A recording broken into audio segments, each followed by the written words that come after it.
Back here at the Cuneta Astrodome, mga kaibigan, para sa pag-umpisa nating fourth quarter, game 1 ng championship between Formula Shell and Mobiline. Yun, ubos lakas na nilaya po ng Team McLaren. Medyo malaki-laki itong hinahabol nila. Ngayon, 15 puntos. Pero marami pang oras. Oo. Only at the start of our fourth quarter. The two imports of Shell have come back to the ball game together with Jackson, Isplana at saka si Victor Pablo. Sabi nga natin, malaking bagay yung pahingang yun. John Best, however, got into a crowded situation. Jerry Esplana trying to shake off Al Solis. Wala. Nakuha ni Gabby Cui ang rebound para sa Mobiline. Si Glenn Capasio bumalik na rin. Pero si Al Solis bumalik na naman. Pero hindi pumasok ngayon ang 3-point. Ayun si Gabby Cui for the offensive rebound. Fall-away jumper by Glenn Capasio. Hindi pa rin pumasok. Team McLaren trying to protect the basketball. Now foul. Galing sa likod. Jerry Esplana. Yes, Jerry Esplana picking up his second personal foul. Hindi pa niyo inabot, mga kaibigan, nung ating first game, the fight for third, the best of 3. Nagwagi po sa unang laro ang Pure Foods over San Miguel Beer, 94-88. Team McLaren off the glass. Wala nangyayari dito. Ayaw nila dumating ang double team ng Shell. Kaya inuumpisa nila si McLaren from the outside. And then he brings Jackson into the basket. And Jackson has not been able to react. That was a Good tap. Gabby Cui is all alone. Yes. Yan na ang lamang. Alam mo na yung Shell, may sakit talaga ng ano yan. Yung tinatawag na overconfidence. Pag malaki lamang. Batala, pinatatawag ni Coach Perry Ronquillo si Jerry Esplana ng timeout to sort of break the momentum of Mobiline. 11 na lang ang abante ng Formula Shell, down from 22. Just a 20-second timeout by Coach Perry Ronquillo. Tignan natin kung mapapakinggan natin ang mga paalala ni Coach Perry. Anything to the post. They keep on denying on the post. They swing it. They swing it. We ice Donald. Okay. They're the go-to guys. Now, if you see them being doubled, keep on cutting. Now, what's the double? Okay, double natin, tandaan natin. We go from we. Come on, let's go. Isolated 25. Samantala, mga kaibigan, 11 puntos na lang, natapyas na ang kalamangan ng Shell. Ito si Vic Pablo galing sa labas. Big basket there by Vic Pablo. And that was a big timeout. That 20-second timeout certainly helped them regain their composure and their focus on the ball game. Tama yun. Alalahanin po ninyo, umabot ko nga sa 22 itong kalamangan ng Formula Shell dito sa second half. Pero napapis na sa 11 kanina. Jackson, may foul na naman yung pangilan na yun. Una pa lamang yan ni Chris Jackson.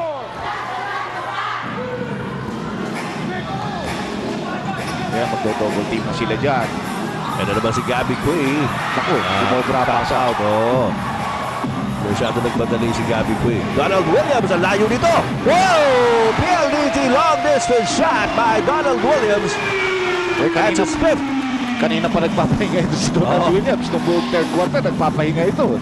Tama, nung third quarter, actually, he only had one free throw. Sasagot si Team McLaren, not quite. Not a good shot. I mean, sinabi kanina ni Coach Perry Ronquillo na si Donald Williams is one of the go-to guys ng Formula Shell. So sabi ni Donald Williams, okay, go-to guy pala ako. Ito inyo. You know, partner, that was about a 27 foot. Layo eh. Oo. That was no mean 3-point shot. Matindi yun. 88-72 is the count. Again, the Formula Shell trying to bury Mobiline in game number 1. Al Solis running out of space. But only 3 seconds left on the shot clock para sa Shell to complete their play. 13 segundo nga lang po nalalabi sa shot clock ng Formula Shell. Let's see what they can do with this.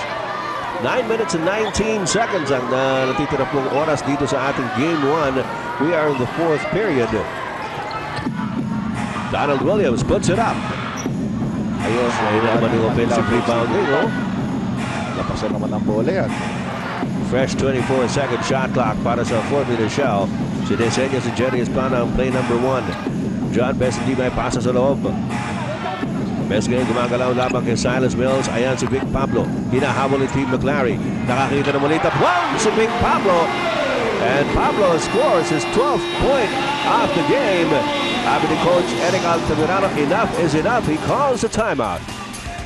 We're back here to the side of this fierce battle for game number 1 between Formula Shell and Mobiline. Gabby Kuibaksak. Pero napulit yung Silas Mills. Inside to McLary underneath.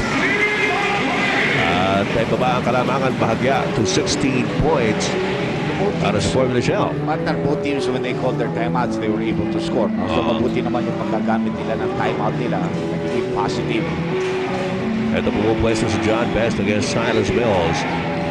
Isigaw naman yung mga fans ng Mobiline and defense. Vic Pablo has been hurting them here as Mobiline tries to come back. Vic Pablo has time and again doused cold water on their run. 6 big points in this run here by the Shell team to get back an 18-point lead. Ayun, na-outside tuloy. Medyo nakapura sila, Silas Mills. Parang mababa yung intensity dito ng mga imports ng especially mids. Si McLaren has been trying. You've got to give him that. No?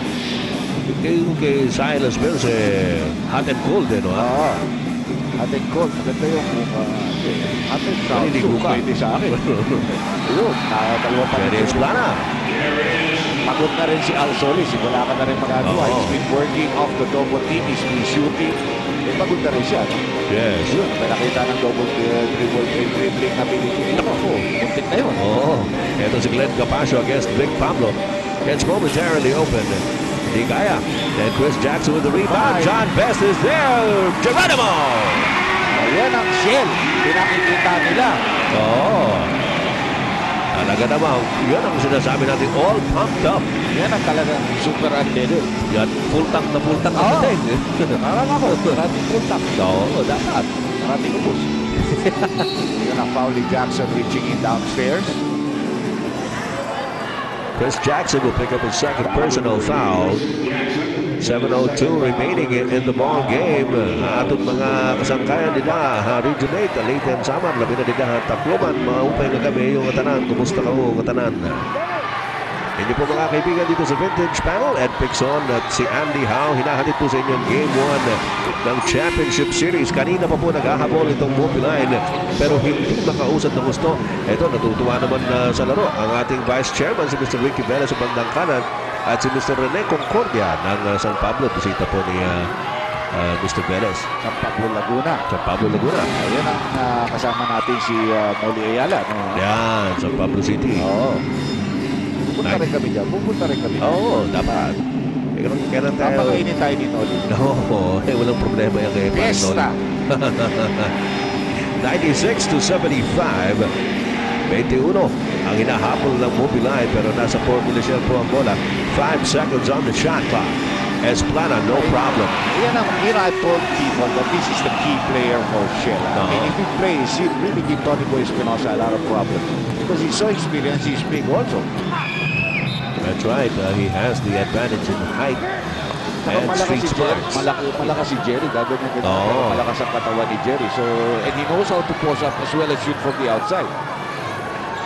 Yun ang versatility naman ni Jerry Esplana. 23 puntos na po ang abante ng Formula Shell, the biggest lead in the game. And Mobiline is... That's family. You cannot half step and jump. Medyo nagigigil ng Mobiline. They can feel this game slipping away. That's right. Desperation na yung mga moves nila to the basket. At itong Formula Shell, talaga naman makikita mo. Tuloy-tuloy. Walang take no prisoners. Ito, maganda na namang kawalan ni Jerry Esplana pero nandun si Gabby Quay. Merong foul na tinawag sa referee Ernie De Leon. Third personal on Tony Boy Espinosa. Nangangalahati na po tayo dito sa fourth quarter. And so far, Mobiline has not made much of a headway. As a matter of fact, lumaki pa nga, lumubo pa itong kalamangan. And Formula Shell threatening to even pad it in this particular play. Esplana versus Espinosa. Yan ang sinasabi ko sa kanya. Pwede ka niyang drive-out. Pwede ka niyang jump shot because you just shoot right in your face. Ayan si Jennifer Pingree. Yan ang asawa ni Jerry Esplana. Beauty queen niya. Kaibigan ko dati niya. natin. Kanina si Ina. Beauty queen niya. Tingnan naman. Ganda pa yung kanyang ring. Maganda. Mas maganda yung kamay. 5 minutes and 23 seconds pa rin. Hindi na wala yung trend of thought ko tuloy. Donald Williams, malayo na naman, no? Hindi pumasok that time. But look at Shell, they already have 100 points in this ball game. It's still 5 minutes and 11 seconds. That's going to be a violation on the part of Jackson. Kick ball. Samantala si Jose Francisco, ibabalik ni Coach Eric Altamirano. Ayan naman, nagagawa yung dalawa. Ilabas si Tony Boy Espinosa. Jose Francisco, nakatapak lang yun. Tumapak sa pula. Ito naman, outlet pass to John Best against Gabby Cui. Hindi pumasok. Yung bakit yung bola. Still a 21-point lead but 4 minutes and 42 seconds left. At ito naman si Tim Galita! Silence Bills getting away. Ito si Tim McLary, mukhang tumutukod na, Dr. J. Medyo napagod na rin. Mukhang hinahapo na eh. Pag ito pumasok sa mga 3 minutes, 2.5 minutes, 20 pa rin ang lamang ni Shell. Baka alisin na rin ni Coach Altamirano yung mga import. Para kayo, no? Tapik ni Silence Bills and will stay with Formula Shell. Samantala, gustong pagpahingahin ni Coach Perry Ronquillo naman ang kanyang mga bataan with 4:19 to go. 181. Yan po ang score. 4 minutes and 19 seconds remaining in the ball game. 19 puntos sa kalamangan ng Formula Shell. Missed by Williams. Tignan natin kung meron pang mailalabas itong Mobiline Phone Pals to try and at least whittle down that lead. Ito sa Team McLaren, nakawala, pinabayaan na lang. But the lead is down to 17. Under 4 minutes left. So, pwede pa. Pwede pa yan. Mathematically, pwede talaga yan. Tignan natin kung meron pang apoy sa loob ng mga players ng Mobiline to try and reverse the situation. At this late stage, but John Best says, open my dead body. Some other time, sabi niya, that's the 102nd point now. Mills is still in the backcourt tying his shoelaces. Tony Boy Espinosa moving against Blake Pablo. Ano, pinadala sa atin dito yung ating kaibigan si Fidel Magonon. Sa siyam na pagkatalo ng Mobiline so far in this conference prior to the finals, ang average ng pagkatalo nila was just about 4 points. Under 4 points. Yung pinaka-worst nilang defeat this conference was 104 to 94 to Alaska noong pang October 27 ito. And this season, last July 5, at the end of the Commissioner's Cup at 110 to 73. Malaki yun sa Pure Foods naman yan. But Shell's biggest win this Wow. conference and this season was 94-62 versus Alaska last August 30 in the Centennial Cup elimination round. Malaki naman yun. 32 points naman yun. So talagang very explosive at ang Shell. Ang problema lang nila yung consistency nila. To be explosive at times and then to be dragged. Pagkakumpensa nila na nasa high gear, Dr. J, mahirap sumpuin ito eh. Matara Jerry Esplana. Ganda na naman si Jackson. Rebounding kick out. Yung offensive rebounding ng Formula Shell, tinurog ng Mobiline dito eh. It's monstrous, you would say. Donald Williams against Francisco. Pinilit ni Williams. Silence Bills finally getting a rebound para sa Mobiline Phone Pals. At iiling-iling pa ito sa Silence Bills. Lead pass to Team McLary. Gabby Cui goes up without the basketball. Siya nga pala mga kaibigan, ito po ang ating guard matchup. Papakita natin dahil kanina pinag-match natin ito si John Best at si Silas Mills. Ayan. Sa puntos talaga angat na angat si John Best. 28-19, he usually gets that. No? Yung puntos niya nakukuha niya. No? Si Silas Mills naman can be big sometimes and can be small. Ayan, pumasok pa yung tira ni Gabby Cui. Tuwan-tuwa siya dahil medyo long pero bumalik. Still a 17-point lead with only 2 minutes and 43 seconds left. We're approaching yung tinatawag natin yung zone na medyo malapit na matapos ang laro.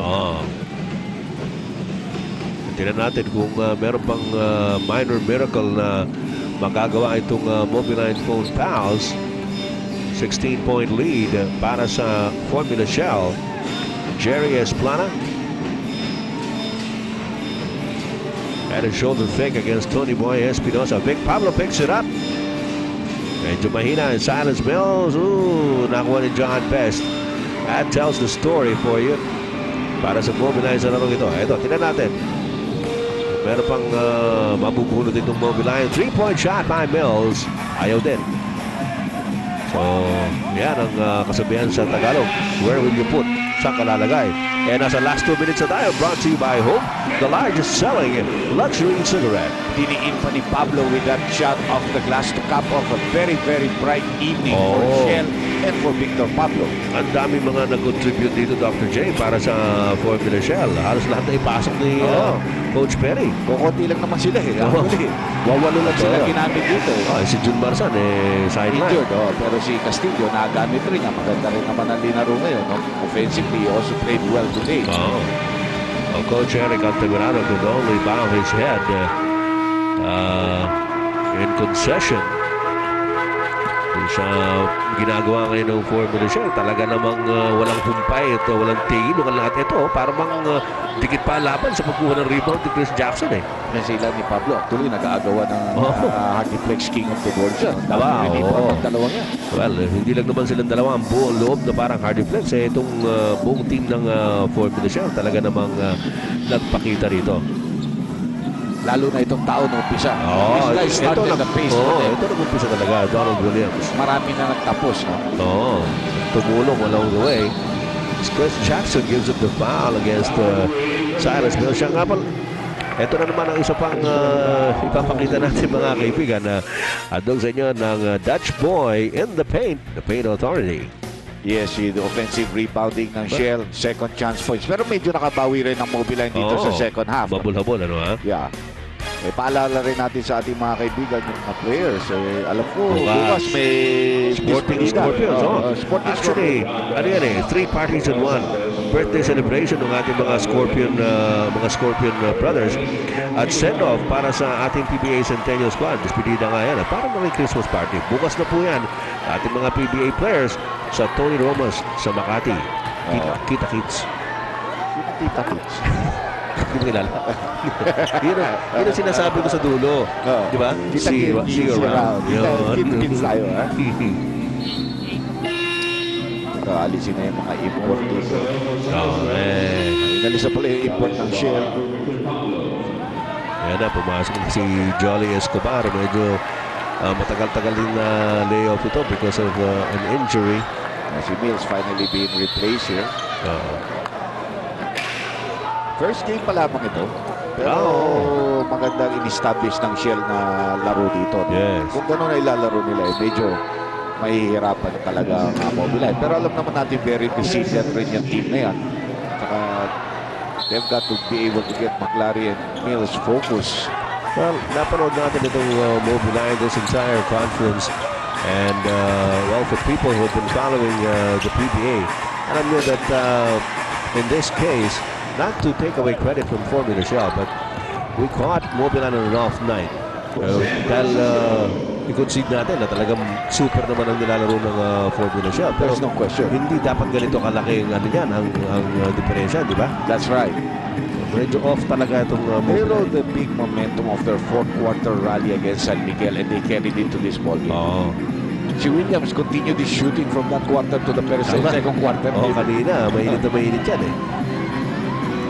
Jolly Escobar. Siguro naman sabi ni Jolly, matagal na akong kilala, Gabi. Bago ka pala. Kilala na ako nung araw pa. Yun lang nga kasama pa ito doon sa Shell Champion Team ng 1992. Silang dalawa ni Benji Paras. Samantala mga kaibigan, dyan po nagtatapos ang game number 1 ng ating championship series, best of 7. So malayo pa po ito, pero Formula Shell has taken a big step towards that crown. Of course, we expect Mobiline to come back and talk about this and be able to come up with some solutions or some answers to a lot of questions.